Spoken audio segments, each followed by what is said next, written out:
Today we are learning about functions. Functions and what all the things you can do with functions are a very important mathematical idea, and you'll be dealing with them on and off for pretty much as long as you're still doing math classes and working with mathematics. In fact, you deal with a lot of functions in real life. Functions are a type of a relation. Just as a review, a relation is a set of ordered pairs that can be expressed as a mapping, a table, or a graph. It's the relationship between two sets of things. That's why it's called a relation. A function is a special type of relation.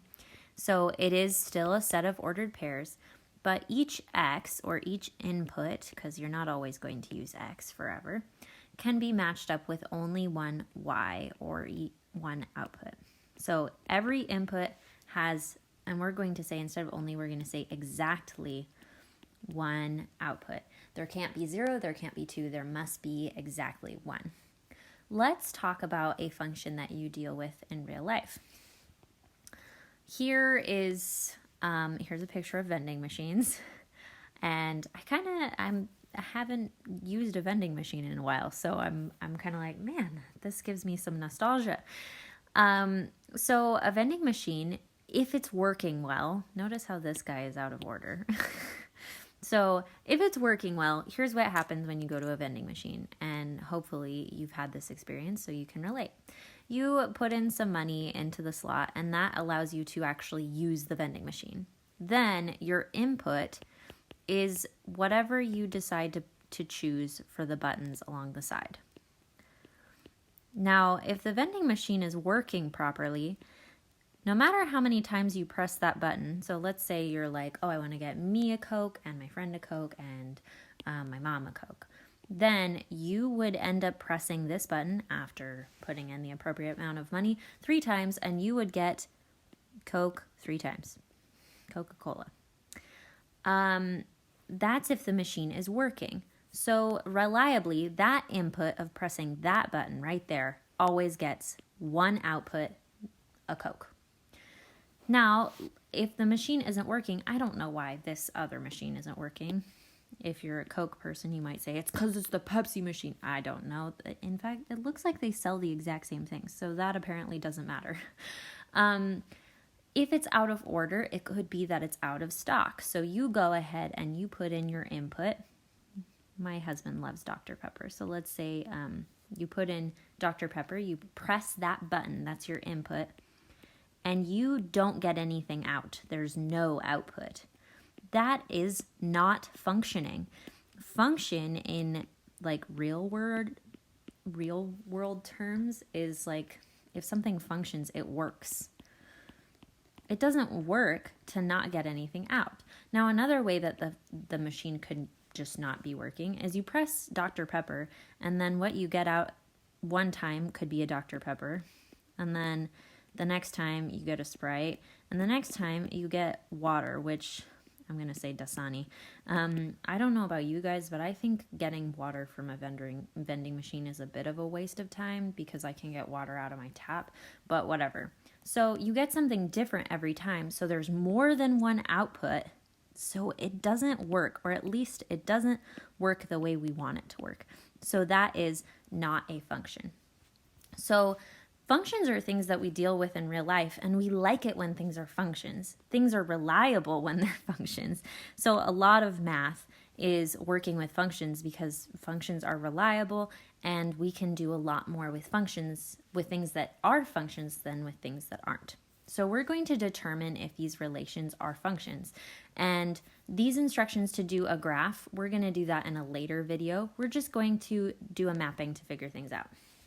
So remember that if you're making a mapping, you're going to put your inputs on the left and your outputs on the right. And in your ordered pairs, your inputs are all your x's and your outputs are all your y's. So our first ordered pair will have -5 as an input, 2 as an output. And then to show that -5 goes to 2, we're going to draw an arrow. Let's do the others. -1 on my second one is an input, and 4 is an output. So there we go. and then 0 is an input, and 1 is an output. So that works. 2 is an input, and 1 is an output. I already have a 1 there, so I'm just going to draw an arrow to the 1 that I already have.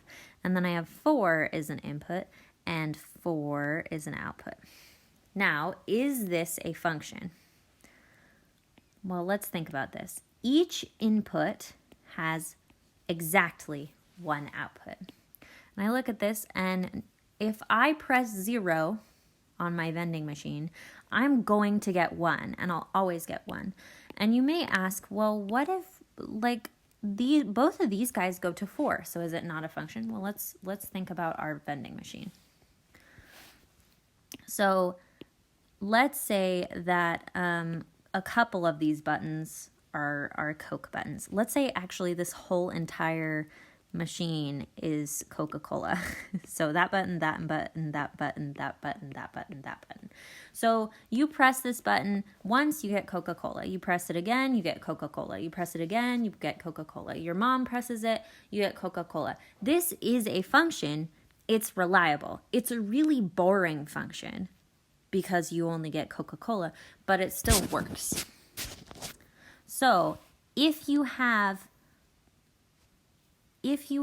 two inputs that give you the same output, as long as they all have 1, we're still good. So we're going to say, yes, this is a function. Now what happens if we added 2, 4 to this set of numbers? So we're reading this part. If we added 2, 4 to the set above, would it still be a function? So we're going to go from 2 to 4. So 2 goes to both 1 and 4. We're getting Coca-Cola and we're getting Pepsi, and it's too unreliable. It is not a function. That input has 2 outputs. Okay? So I talked a lot on that one. You may want to try example 2 on your own. Make a map for these and think to yourself, is this a function? All right, I'm going to go ahead and make mine. I'm going to put my inputs over here. So -4, 2, -1, oh, 2's already there, 0, 2, 2, 2, 4, 2, and 4, 5. Okay, so this goes to 2, this goes to 2, this goes to 2, this goes to 2, this goes to 2, but this guy also goes to 5. Now, if the 4, 5 weren't there, they all go to 2. It's a boring Coca-Cola machine. It's a function. However, 4 goes to 2 different outputs. So this is not a function. No, not a function. We're going to say it's a non-function, but you could just say not a function as well. Okay, we have one more example. Suppose a function took the number of hours you worked and told you your pay in return. Would this be a function? So this person, it looks like we're doing hours as our X and pay as our Y. So for 0 hours, they get $0. Well, I suppose that's fair. It's a little sad. And then $1, 1 hour, you get $10. And then 2 hours, $20. So they're making $10 per hour. So that makes sense that we would get $30 after 3 hours, $40 after 4 hours, and $50 after 5 hours. So is this a function? Well, you can write all of your numbers in, but hopefully you can tell that you're only going to get one number, one payment for how many hours you worked. Then as an employee, would we like it if we added 5, 10? Well, we wouldn't. But the other thing is that sometimes when you work for 5 hours, you get $50 and sometimes you get $10. That's not really fair. So it's not fair. There's also 2 outputs for that input. So that would be not a function, and we wouldn't really like it very well. So hopefully that helps you understand functions. Good luck.